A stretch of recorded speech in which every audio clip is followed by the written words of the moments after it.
낙폭이 커요. 그냥 뭐 9.4%. 일일비안하기에는 9.4%. 그럼요. 거의 10% 가까이 폭락했다는 건 시그널이요 심각한 거예요. 이 폭락에 대한 그 수습은 집권여당이 민주당이 해줘야 됩니다. 근데 할 생각이 없어요. 그러다 보니까 대통령이 직접 나선 거죠. 결국에는 책임지겠다는 정치인의 모습을 내가 보여줘야겠다. 저는 사실 정청래 대표한테 보여주고 있다고 봐요. 이렇게 하십시오. 여당 대표라면 이런 식으로 해야 됩니다. 폭락을 했으면 정청래 대표가 최고위에서 국민이 영원하고 정권은 짧다라는 말을 하기 전에 대통령이 냈던 메시지를 최고위에서 냈어야죠. 민심은 천심이다 이렇게. 아니 그러니까 말하는 민심이 천심이면 이 폭락한 이유에 대해서 책임을 통감하고 겸허하게 본인을 자숙하고 당의 운영이라든지 이재명 정부의 어떤 국정에 뒷받침을 못한 부분에 있어서 송구하다. 이런 메시지를 통해서 수습을 해야 되는데 지금 전당대회 준비하고 있잖아요. 네. 심지어 그 전당대회 준비가 순조롭냐. 그렇지도 않아요. 지금 초상집에 본인 혼자 지금 어디 놀러 가겠다고 보찜 메고 있는 느낌이에요. 대통령한테 바로 그냥 들이대잖아요. 나 연임할 거다. 그러니까 뭐 더 이상 나한테 뭐라고 하지 마라. 나 기분 안 좋다. 네. 이런 느낌인데 국민들이 보고 있으면 이게 뭐지? 이 민주당이 이런 거였나? 집권하게 해줬더니 이 모양이야 이러게 되는 거예요. 그러니까 사실상 이 수습을 대통령이 직접 나섰다는 것도 참 불행한 일입니다. 사실 뭐 잘한 게 있어야 뭐 정청래 대표를 칭찬해 주죠. 이 국민은 영원하고 정권은 짧다 지금 이 얘기를 했거든요.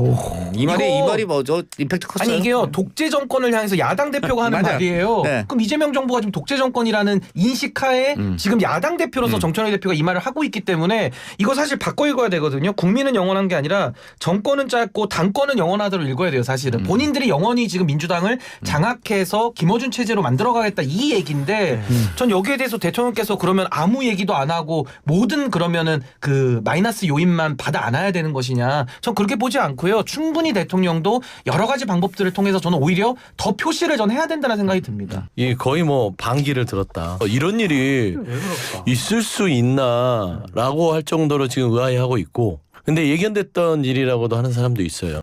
박찬대 후보 시절에 둘이 전당대회 할 때 그 당시에 명청대전 얘기가 나왔었죠. 그게 사실 잠재돼 있었던 거가 이제 드러난 거 아니냐 이제 발톱을 드러냈는데 빨리 드러냈다. 그 드러내는 방식이 아주 고약해요. 국민은 영원한 게 아니라 저는 사실 딴지 게시판의 당원들은 영원하다. 대통령하고 짱 뜨자 이런 지금 상황이거든. 이제 모욕을 당한 거죠. 나 봐줄 만큼 봐줬고 내가 당의 뿌리가 당신보다 더 깊어. 그 정권은 짧다는 말을 쓰는 거는 박근혜 윤석열한테 정청래 대표가 썼던 건데 이걸 이재명 대통령이 지금 집권하는데 썼단 말이에요. 무서운 말이에요. 그러면 박근혜 윤석열과 이재명 대통령을 동치시켰어. 그 집권여당 대표가.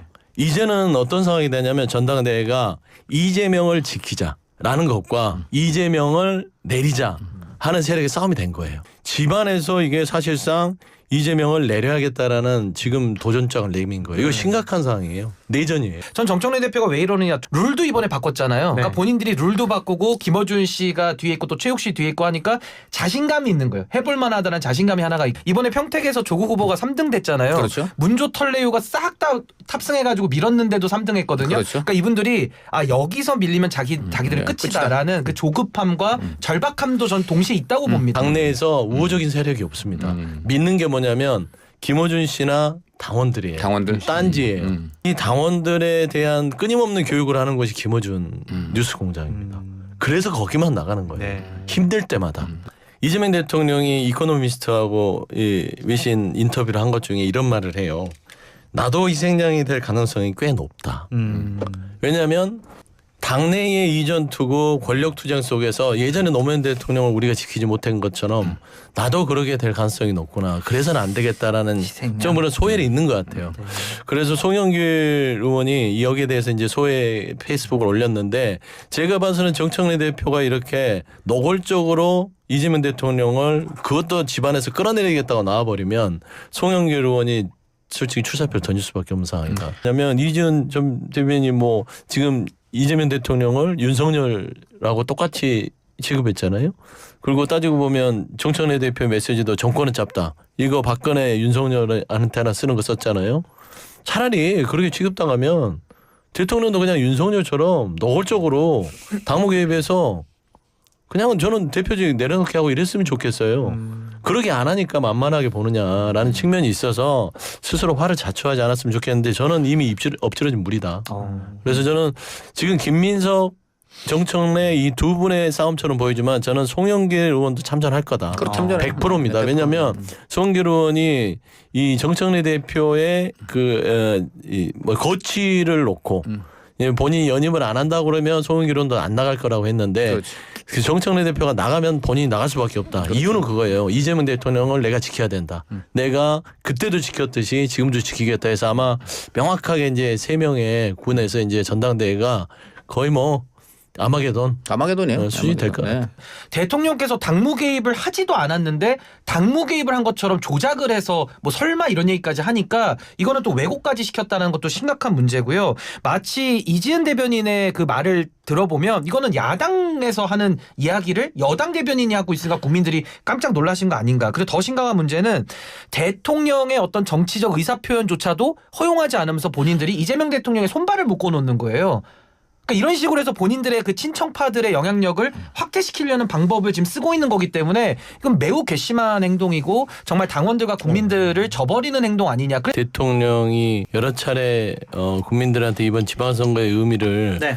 겸손하게 얘기했음에도 불구하고 당이 변한 게 없잖아요. 결국에는 민주당에 대한 평가가 대통령의 지지율 하락으로 이어졌다고 저는 보고 있어요. 민주당 책임이 크다. 중도가 빠져나갔다. 그러니까 쉽게 말하면 원래 대통령 이제 가진 표는 이제 지지율은 이제 49라고 봐야 되는데 대선 때 어떤 표를 볼 때에 거기에 지금 대통령이 한 10% 이상 중도가 들어왔어요. 그게 뉴이재명. 네. 그런 분들이 근데 뉴이재명도 여러 속성이 있는데 그분들이 중도 진보적 속성을 가진 분도 있고 중도 보수적 속성을 가진 분도 있어요. 그런데 지금 그 최근에 이렇게 보면은 그 2030의 분노. 네. 정청래 대표가 잘못했다는 거예요. 네. 물론 대통령 속마음이 어떨지 뭐 그걸 병시적으로 할 수 없지만 기류를 본다면 공소 취소 대통령을 위해서 뭐 하겠다. 예를 들어 친명계 공소 취소 모임도 있고 이렇죠. 그런데 정청래 대표는 선거를 앞둔 사령탑 아니에요. 그럼 선거에는 민심과 중도를 해야 되는데 본인이 그냥 그걸 그냥 다 그 공소 취소 입법으로 이어버리고 그다음 원래 공소 취소 모임도 원래는 그냥 의원들 모임이었어요. 그런데 이것을 아예 당 기구로 만들었잖아. 국회 기구로. 그러니까 이런 것들이 결국은 당도 잘못한 거죠. 그러니까 알겠습니다. 두 가지가 다 있다고. 중도가 빠져나간 이유가 자꾸 정청래 대표가 과거 민주당, 전 이제 이걸 문주당이라고 부르는데 이 문조털레요라고 하는 이 문주당이 자꾸 생각나는 이미지를 자꾸 만들어내다 보니까 그 이제 빅스피커들과 함께 이제 정청래 대표가 만들어 나가다 보니까 거기에 대한 저는 중도들의 반감이 너무나도 크다. 그러니까 그동안에 이재명 대통령의 지지율을 뒷받침해왔던 그 중도, 뭐 중도 진보든 중도 보수 성향이든 그 중도에 있는 분들의 판단이 전 이번에 좀 명확하게 지금 내려지고 있는 거 아닌가. 그래서 민주당은 지금 빨간불이 켜졌기 때문에 여기서 정청래 대표 체제의 이 사태를 지금 진압하지 않으면요. 저는 지금 앞으로 굉장히 민주당은 좀 어려워질 가능성이 매우 높다. 이재명 대통령은 이재명 정부를 새로운 시대의 정부로 만들고 싶어 했어요. 통합.